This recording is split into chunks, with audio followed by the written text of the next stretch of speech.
और जो कोई मनुष्य महाकाल की कथा का श्रवण करते हैं, इस मानव की कभी अकाल मृत्यु नहीं होती और उनके जीवन में कोई बड़ा भयंकर रोग नहीं रहेगा और वो मनुष्य जीवन के और जन्म के मृत्यु के संसार से भय से मुक्त हो जाएगा।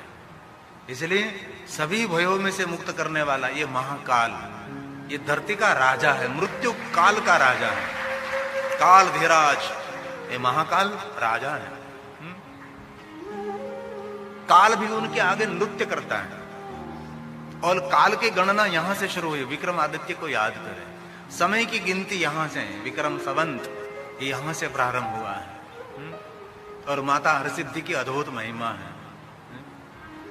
आदित्य विक्रम ने 11 बार मां भवानी को मस्तक अर्पण किया और 12वीं बार अर्पण किया, तब फिर से मस्तक जुड़ा नहीं और 135 साल विक्रमादित्य ने यहाँ राज्य किया है। ये माता हरसिद्धि के परम भक्त थे और दिन में मां हरसिद्धि वहां रहती हैं जो मेरे पोरबंदर के पास माता हरसिद्धि का स्थान है, और माता रात्रि में यहाँ आती है, इसीलिए हम नवरात्रि मनाते हैं ना। रात्रि निवास यहाँ करती है माता हरसिद्धि, दिन में वहां रहती है। वहां बीजा नाम भूल गया मैं, उसका राज्य था, रोज 1.25 मण सोने का दान करता था। हरसिद्धि माता का परम भक्त राजा बीजा, ऐसा कुछ नाम था, अभी मैं भूल गया। तो अब मैं तीसरे ज्योतिर्लिंग की महादेव की कथा का मैं आपके समक्ष कहने का प्रयास करता हूं। जो कोई मनुष्य तीसरे ज्योतिर्लिंग की कथा का श्रवण करते हैं, इस मनुष्य को महाकाल पूजा, महाकाल यात्रा, महाकाल के दर्शन अर्चन का फल मिलता है। और बहुत दिव्य कथा है, बहुत विस्तार से कथा है, भाव से सुने, आदर के सुने। जिस स्थान पर हम बैठे हैं, सभी महात्माओं ने सुत पुराणे को कहा, सुत सर्व विजाना से आप सब कुछ जानते हैं। व्यास प्रसादतः, भगवान व्यास के मुख में से जो आपको प्रसाद मिला है वो सब कुछ कहने का प्रयास करें। और विशेष करके तीसरे ज्योतिर्लिंग की कथा कहूं, ये प्रयाग तीर्थ में सभी महात्मा ने कहा है, धर्म क्षेत्र महाक्षेत्र गंगा कालिंदी संगमे प्रयागे परम पुण्य ब्रह्मलोकस्य वर्तमने। ब्रह्मलोक के मार्ग स्वरूप प्रयाग तीर्थ है, वहां सभी महात्माओं ने कहा है। सूत जी तीसरे ज्योतिर्लिंग सुनाओ। सूत सर्व विजानासि, विजानासि मतलब जानने वाला। वस्तु व्यास प्रसादतः ज्योतिषां च कथां श्रुत्वा तृतीयं नैव प्रजायते, तृतीयं नैव प्रजायते। सुत पुराण ने कहा, महात्माओं आपकी जिज्ञासा देखकर मैं प्रसन्न हूं। आप जैसे साधुओं का मुझे संग हुआ। आप सभी श्रीमंत हैं। श्रीमंत मतलब सभी महात्मा सुनने वाले धनपति नहीं थे ना। एक लंगोट थी पहनने के लिए, दूसरी लंगोट भी नहीं थी महात्माओं के पास। तो अभी सुत पुराण ने कहा आप सब श्रीमंत हैं। और श्रीमंत किसको कहा जाता है? धन संपत्ति वैभव जिनके पास है उसको श्रीमंत नहीं कहा जाता। जिनके पास श्रीपति की भक्ति हो। श्री की पति कौन? विष्णु की भक्ति जिनके पास हो उनको श्रीमंत कहा जाता है। श्री का अर्थ होता है लक्ष्मी। लक्ष्मी के पति की भक्ति जिनको मिली है उनको श्रीमंत कहा जाता है। और हम धनपति को श्रीमंत कहते हैं, ऐसी बात नहीं होती। जिनके जीवन में संस्कार है, सत्संग है, उनको श्रीमंत कहा जाता है। इसीलिए सुत पुराण कहते हैं कि मैं आज धन्य हूं कि आप जैसे श्रोता मुझे कथा सुनने के लिए मिले। क्योंकि वक्ता भाग्यवान तब बनता है योग्य श्रोता मिले। और कथा की शोभा कथा सुनने वाले भाई बहन है। मैं और मधु भाई यहां पहुंच गए और ये 25 व्यक्ति और मैं अकेला, तो हम कैसा लगेगा। इसलिए कथा की दिव्यता आप सबने बढ़ाई है। इसने दूर दूर से, यहां कोई खाने के लिए नहीं आया भाई, सबके घर में खाने का मिलता है। आज कोई भूखा नहीं रहता भारत देश में, बहुत कुछ हो रहा है। इसलिए आप सब भगवान के सानिध्य में भगवान की कथा श्रवण करने के लिए आए। और हमारी कथा की शोभा, हमारा तेज श्रृंगार तो है, महादेव तो है, लेकिन बार बार कहता हूं कि कथा की शोभा हमारे कथा सुनने वाले श्रोता है। तो वेद प्रिय, उनके 4 संतान, देवप्रिय, प्रिय मेघा, सुकृतो, सुव्रतो, 4 संतानों के साथ पिता वेद प्रिय जी अवंती नगरी शिप्रा नदी के तट पर भगवान महादेव का पार्थेश्वर पूजन करते थे। यहां जो मेरे आचार्य जी रोज, आपका नाम क्या है? ध्रुव आंबलन बताओ तुम। रसिक भाई, सरनेम रावल, रसिक भाई रावल, जामनगर, रसिक भाई रावल जामनगर ने सुरवागीर, सुरवागीर ना ब्राह्मण છે। વાહ વાહ, સરસ, તાળીઓ વડે ખૂબ આદર આપો એમને। सुरवागीर से बता, रोज पार्थेश्वर महादेव लिंग निर्माण करते हैं, रोज मुझे पूजा कराते हैं, कथा के आचार्य हमारे पंचदेव की पूजा के लिए। और एक बात सभी कथा में कहता हूं, कभी कोई पंच देवताओं की पूजा आपसे न हो सके, एक शिव की पूजा में पंचायत पूजा भी समय होती है। अलग अलग किसी की पूजा करने की आवश्यकता नहीं रहती, जो शिव को पकड़ लेता है। एक साथ हो सब साध्य हो जाता है, एक महादेव को पकड़ लीजिए सब कुछ ठीक हो जाता है। और देवताओं ने तो महादेव को वचन दिया है कि महादेव आपके चरण में जो आते हैं ना, उन पर तो हम निरंतर कृपा दृष्टि अमृत की बारिश करते रहते हैं। इसलिए शिव भक्त होना कोई छोटी बात नहीं है। शिव भक्त होना जीवन में बहुत बड़ी बात होती है भाई। इसलिए कभी अपने जीवन को छोटा ना समझे, लेकिन शिव भक्ति उसको कही जाती है जो महादेव में गुण सद्गुण है उसका धीरे धीरे अवतरण करना, उसको शिव भक्ति कही जाती है ना। शिव कैसे हैं?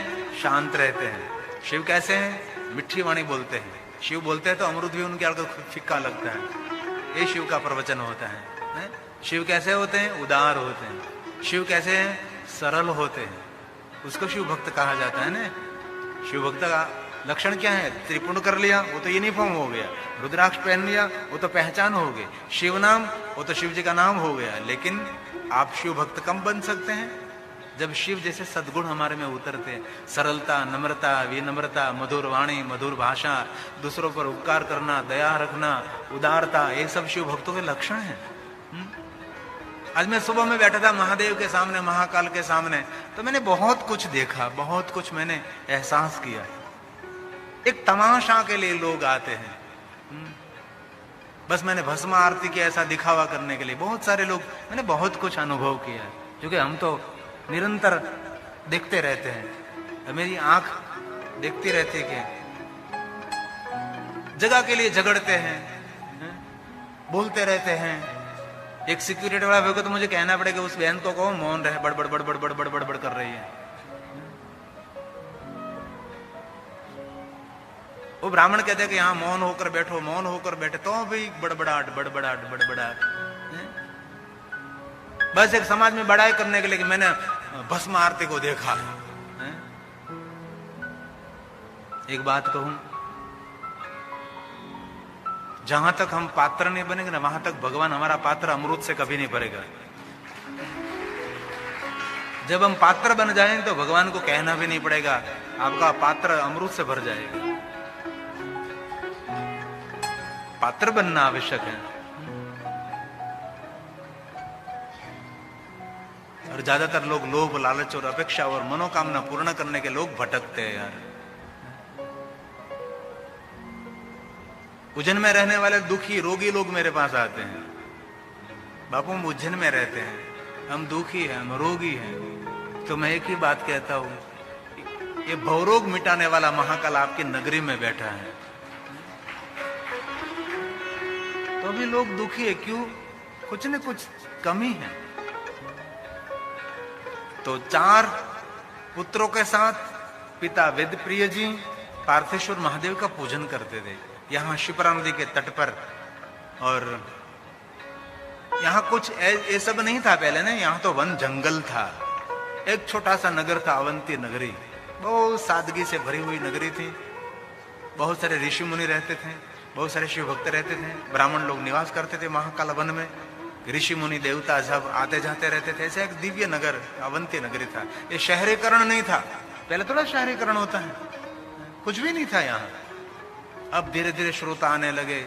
अरे मैं पहले महाकालेश्वर महादेव आता था तो महाकालेश्वर महादेव 5 तक में गाड़ी लेकर जाता था और प्रेम से महाकालेश्वर महादेव, नहीं कोई सिक्योरिटी, ठीक, मनोजपुरी को पता होगा, कोई सिक्योरिटी नहीं, पहले कुछ भी नहीं था ना, सीधा हम जा सकते हैं। स्वामी जाना है बेटा, कोई बात नहीं।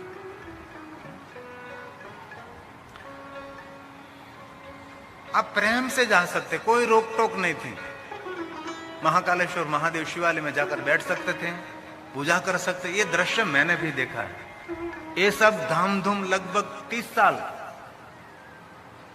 से शुरू हुआ और ज्यादा से ज्यादा 15 साल में इतना लोग आने लगे, इतने लोग आने लगे। 30 साल 35 साल पहले हम ऐसे ही खाली पड़ा रहते थे। हमारे सोमनाथ में भी हम सोमनाथ में जाकर बैठते थे, अंदर फोटोग्राफी करते थे। सोमनाथ कोई सिक्योरिटी, कोई पुलिस नहीं, ऐसे ही सोमनाथ खुला रहता था। अब सोमनाथ में देखो 5 किलोमीटर तक आपको मोबाइल और जूता छोड़कर आना पड़ता है। कितनी सिक्योरिटी होती है, कितना बंदोबस्त होता है ना। क्योंकि अब धीरे धीरे धीरे धीरे शिव युग आने लगा है, महादेव का युग उमड़ उठा है। लोग शंकर की ओर, महादेव की ओर जा रहे हैं। और ये 5 ब्राह्मणों की शिव भक्ति के फलस्वरूप पूरे नगर में धन संपत्ति वैभव बढ़ने लगा, नगर की ऊर्जा बढ़ने लगी। शिव भक्ति के फलस्वरूप जो जो महाकाल वन में रहते उनको सुख मिलने लगा, शांति मिलने लगी। पूजा करता था 5 ब्राह्मणों, शांति सबको मिल रही थी। भक्ति करते थे 5 ब्राह्मण, पार्थेश्वर महादेव की पूजा के फलस्वरूप पूरे नगर में सबको सुख शांति समृद्धि मिलने लगी। धीरे धीरे नगर की जाहो जलाल, धन संपत्ति वैभव बढ़ने लगा। अवंती नगरी की शोभा ऊर्जा बढ़ने लगी। ये 5 ब्राह्मणों की शिव भक्ति के कारण। वेद प्रिय, उसका पुत्र देवप्रिय, प्रियमेघा, सुकृतो और सुव्रतो, ये 4 संतानों के साथ पिताजी निरंतर महादेव की पूजा, भगवान महादेव के पार्थेश्वर पूजन का अनुष्ठान करते थे। अवंती नगरी से दूर एक महाअसुर रत्नमाला पर्वत पर रहता था, दूषण नाम का असुर। दूषण असुर को मालूम हुआ कि अवंती नगरी में धन संपत्ति वैभव बढ़ रहा है और असुरी वृत्ति का था, राक्षस था, मानव भक्षक था और सुना कि अवंती नगरी में बहुत कुछ धन वैभव है। तो दूषण नाम के असुर ने नगर पर आक्रमण किया, पूरे नगर को घेर लिया और सबको लूटने लगे। अगणित असुरों के साथ दूषण नाम का असुर आया था, खरदूषण का भाई होगा, आक्रमण किया और पूरे नगर में लोग परेशान हो गए। जो सज्जन थे सब वेद प्रिय के पास पहुंच गए। इसे का श्लोक में कहा न, सज्जना नाम मुक्ति प्रदाना, सज्जना नाम महाकाल मृत्यु, सज्जना नाम परिरक्षणार्थ। किसके रक्षण के लिए? सज्जनों के रक्षण के लिए भगवान यहां पधारे। असुरों को मारने के लिए नहीं, असुरों को तो भ्रुकुटी मात्र से भस्म कर देते शंकर जी, है ना। ये भस्म क्यों लगाते हैं? पाप को भस्म कर देते हैं, इसलिए भस्म लगाते हैं। कोई मानस भस्म लगावे इसी समय पाप से मुक्त हो जाता है, पाप उसके भस्म हो जाते हैं। सभी सज्जन जो थे सब पहुंच गए 5 ब्राह्मणों के पास, हमारी रक्षा करो रक्षा करो। ब्राह्मणों ने पूछा क्या हुआ? दूषण नाम का भयंकर असुर नगर पर आक्रमण करके सबको लूट रहा और बहुत सारे मनुष्यों को खा रहा, हमारी रक्षा करो। तब 5 ब्राह्मणों ने कहा, नगर जनों आप यहाँ पार्थेश्वर महादेव के आसपास बैठ जाइए। सभी पार्थेश्वर महादेव के आसपास बैठने लगे। 5 ब्राह्मणों सबको आश्वासन दे रहे हैं, शांत रहो शांत रहो, भगवान के आगे बैठ जाइए, शांत रहो, भगवान रक्षा करेंगे, हमारे रक्षक महादेव है, हमारे रक्षक महादेव हैं। ऐसा हो रहा था। बहुत सज्जन लोग वहां बैठने लगे, महादेव को याद करने लगे, भगवान रक्षा करो, महादेव रक्षा करो, महादेव रक्षा कर दो, महादेव रक्षा करो, रक्षार्थ महादेव, महादेव रक्षा करो। इसी समय में दूषण नाम का असुर वहां पहुंच गया। 5 ब्राह्मणों को देख लिया, उस 5 ब्राह्मणों को पकड़ लिया उसने और पांचों ब्राह्मणों को खाने का प्रयास किया। भक्षण पापियों का नहीं होता, भक्षण पवित्र लोगों का ही होता है। दुनिया में बदनामी किसको मिलती है? जिनके पास नाम है उसको बदनामी मिलती है। अपकीर्ति किसको मिलती है? जिनके पास कीर्ति है, जिनके पास मान सम्मान बहुमान है, उसको लोग गिराते हैं ना। गिरा हुआ उसको गिराने से क्या होगा? कुछ भी नहीं होगा। जो कोई ऊपर उठा है उसको गिराने का समाज प्रयास करता रहता है, पहले से निरंतर चलता आता है।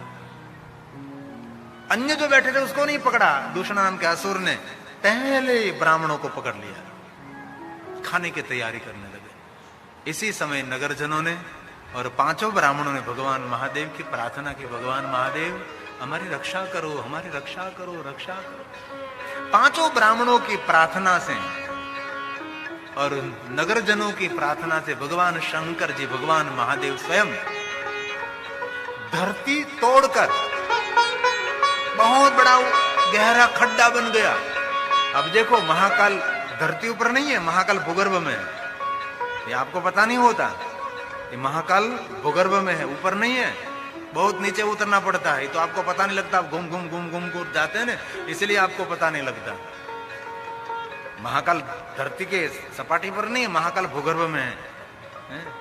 बहुत बड़ा खड्डा प्रकट हुआ, बहुत बड़ा गहरा, और भूमि तोड़कर, जमीन को तोड़कर, जमीन को फाड़कर भगवान महादेव अग्नि ज्वाला के साथ प्रकट हुआ है। अग्नि के तेज के साथ भगवान प्रकट हुए हैं। इतना भयंकर विकराल रूप लेकर भगवान प्रकट हुए, विकराल और भयंकर रूप लेकर प्रकट हुए, और हुंकार मात्र से, सिर्फ ध्वनि मात्र से असुरों को जलाकर भस्म कर दिया। इसे महादेव को भस्म चढ़ाई जाती है।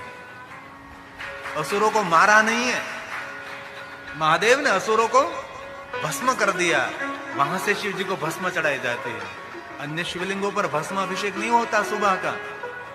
महादेव को, महाकाल को भस्म प्रातःकाल इसीलिए चढ़ाई जाती है कि भगवान शंकर ने अपनी ध्वनि मात्र से, आवाज मात्र से असुरों को भस्म कर दिया था, और इसीलिए महादेव की पूजा भस्म से होती है। और जो कोई महाकाल का दर्शन करते हैं, उनके पाप, और भस्म आरती का दर्शन करने से जन्म जन्मांतर के पाप भी उनके भस्म हो जाते हैं। यह है महाकाल की महिमा। भगवान शंकर जी प्रकट हुए, ब्रह्मा पधारे, विष्णु पधारे, देवलोक से देवता पधारे। पांचों ब्राह्मणों ने भगवान महादेव को देखा। देवताओं ने आकाश में से पुष्प की वृष्टि की। शंकर भगवान प्रकट हुए तो दुदुम्भी नगारे बजाए। देवताओं ने फूलों की बारिश की। ब्रह्मा और हरि वहां प्रकट हो गए। इस भूमि पर ब्रह्मा और हरि साथ में प्रकट हुए, शंकर की उपस्थिति है, और दुदुम्भी नगारे बजने लगे। और भगवान व्यास ने बोला, देव दुदुम्भ्यो देव दुदुम्भयो नेदु पुष्प वृष्टि पथातः देवा समाययु सर्वे हरि ब्रह्मा दयास्तथा हरि ब्रह्मा दयास्तथा। हरि और ब्रह्मा, अन्य देवता वहां उपस्थित हो गए। शिप्रा नदी के तट पर अवंती नगरी में भगवान शंकर जी प्रकट हुए। महादेव प्रकट हुआ, काल के मुख में से रक्षा की। पांचों ब्राह्मणों ने कहा, महादेव काल ग्रस्त कर रहा था, हमारी आयु पूर्ण नहीं हुई थी, लेकिन अकाल मृत्यु हमारी हो रही थी, और अकाल मृत्यु में से आपने हमारी रक्षा की। और आज पता लगा कि काल की मुख में से रक्षा करने वाला कोई नहीं, महादेव तू। और ब्राह्मणों ने भगवान महादेव को कहा, देखो जरा महादेव, आज आप महादेव तो है, लेकिन ब्राह्मणों ने शंकर जी की स्तुति, शंकर जी की प्रार्थना में कहा, महादेव महाकाल महादेव। ये ब्राह्मणों ने गाया। ये पांचों ब्राह्मणों से मुख से प्रकट हुआ है। महादेव का नाम महाकाल क्यों पड़ा वे यहां? देव के नाम पर नहीं, वेद प्रिय के नाम से नहीं, पांचों ब्राह्मणों के नाम से नहीं, काल के मुख में से रक्षा की थी। इसलिए पांचों ब्राह्मणों ने कहा महादेव आप महाकाल रूप हैं, इसलिए हमारी स्तुति का स्वीकार करे भगवान। और जो पांचों ब्राह्मणों ने महादेव की उपस्थिति में, देवताओं की हाजिरी में, पांचों ब्राह्मणों ने भगवान महादेव की स्तुति की। इसमें पहला शब्द दिया महाकाल। महाकाल महादेव दुष्ट दंड कर प्रभु मुक्ति प्रयश्च नः शंभो संसार बुधित शिव संसार बुधित शिव। संसार का मंगल करने के लिए भगवान महादेव, सज्जनों को उतारने के लिए और सबको मुक्ति प्रदान करने के लिए, दुष्टों को दंड देने के लिए। एक बात कहूं,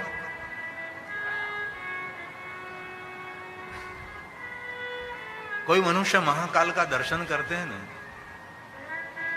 उतरे उनके जो शत्रु हैं उसको दंड आपको नहीं देना पड़ेगा, ये महाकाल उसको दंड देने के लिए पहुंच जाते हैं। बिना कारण आपके साथ कोई शत्रुता कर रहा है, बिना कारण। बहुत लोग होते हैं कोई कारण नहीं होता तो भी शत्रुता करते हैं, कोई कारण नहीं होता, उनके साथ हमारा कोई लेना देना नहीं है, तो भी गले पड़ जाते हैं। कभी कभी होता है ना ऐसा जीवन में, कभी कभी होता है, गले पड़ जाते हैं लोग, सामने से शत्रु आ जाता है। इसलिए जो महाकाल का दर्शन करते हैं उनके शत्रु को आपको दंडित नहीं, ये महाकाल शत्रुओं को दंड देने, यहां कहा ना दुष्ट दंड, दुष्टों को दंड देने के लिए भगवान महादेव निरंतर उनके भक्तों की रक्षा करने के लिए भगवान शंकर जागते हैं। और जब पुजारी मंडल ये शिवलिंग का श्रृंगार करते, झांकी करते, तो भगवान शंकर की झांकी ऐसी लगती है ना, रक्षा करने के लिए जागे है।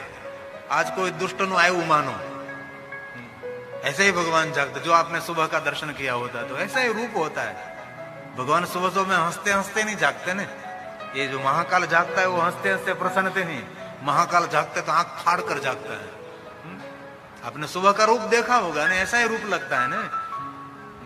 अपने भक्तों के रक्षा के लिए निरंतर शंकर जी जागरूक रहते हैं। और भगवान महादेव ने स्वयं ने कहा है, मेरा कोई अनादर करे तो मैं उसको क्षमा करता हूं, लेकिन मेरे भक्त का कोई अनादर करे उसको मैं कभी क्षमा नहीं करता। ये शंकर जी का वचन है, महादेव का वचन है, ये शंकर भगवान का स्वयं का वचन है।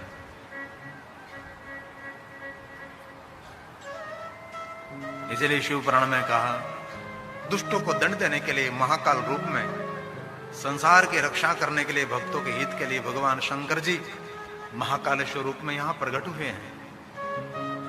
और सुत पुराण ने कहा, महात्माओं, पांचों ब्राह्मणों ने कहा, बाबा आपने हमारी रक्षा की है, काल के मुख में से हमारी रक्षा की है, इसलिए भगवान आप तेजोमय स्वरूप यहां स्थिर हो जाए। और ये शिवलिंग किसी ने स्थापित नहीं किया है, किसी ने भी उसकी प्रतिष्ठा नहीं की है, स्वयं भगवान महादेव उसका जो स्वरूप था वो लिंग रूप में भगवान शंकर ज्योति रूप में यहां प्रकट हुए हैं। यह महाकाल। और यहां जितने शिवलिंग है वहां भगवान शंकर प्रकट हुए हैं और स्वयं भगवान महादेव लिंग रूप में वहां प्रकट हो जाते हैं। कोई ब्राह्मणों के द्वारा, कोई साधु संत महापुरुषों के द्वारा लिंग कहीं से लाया गया और स्थापित किया गया, ऐसा कुछ भी नहीं है। और ऐसे बहुत शिवलिंग मैं आपको दिखा सकता हूं जो कल्प प्राचीन लिंग है, किसी ने स्थापित नहीं किया, किसी ने वहां बहुत सारे ऐसे शिवलिंग मैंने देखा है कि पाताल में खोदते खोदते कितने अंदर जाओ, लेकिन उन पत्थर का कोई अंत नहीं है। इतने अगणित पाताल तक शिवलिंग है, ऐसे अगणित शिवलिंगों को हमने देखा है। ये धरती पर ऐसे भगवान महादेव विराजते हैं। पांचों ब्राह्मणों की प्रार्थना से भगवान शंकर ने अपना तेजोमय स्वरूप शिप्रा नदी के तट पर अवंती नगर में स्थिर कर दिया और सुंदर एक दिव्य शिवलिंग प्रकट हुआ। और ये दिव्य शिवलिंग का नाम है, सूत पुराण ने कहा, महाकालेश्वरो। महाकालेश्वरो नाम शिवः ख्यातश्च भूतले। पूरे भूतल पर, पूरे भुवन में महाकालेश्वर नाम ख्यात हुआ है। और ये महाकालेश्वर की ख्याति सिर्फ पृथ्वी पर नहीं है, पूरे भूमंडल में उनकी ख्याति, पूरे भूमंडल में। ये सूत पुराण ने कहा, महाकालेश्वर नाम। महाकालेश्वरो नाम शिवः ख्यातश्च भूतले। तं दृष्ट्वा न भवेत् स्वप्ने किञ्चित् दुःखमपि विजानाति। किञ्चित् दुःखमपि विजानाति। ये वचन दिया है, जो कोई मनुष्य तम दृष्टवा, जो कोई महाकालेश्वर महादेव का दर्शन करते हैं, उस मनुष्य को सपने में भी दुख नहीं रहेगा। ये व्यास का वचन है।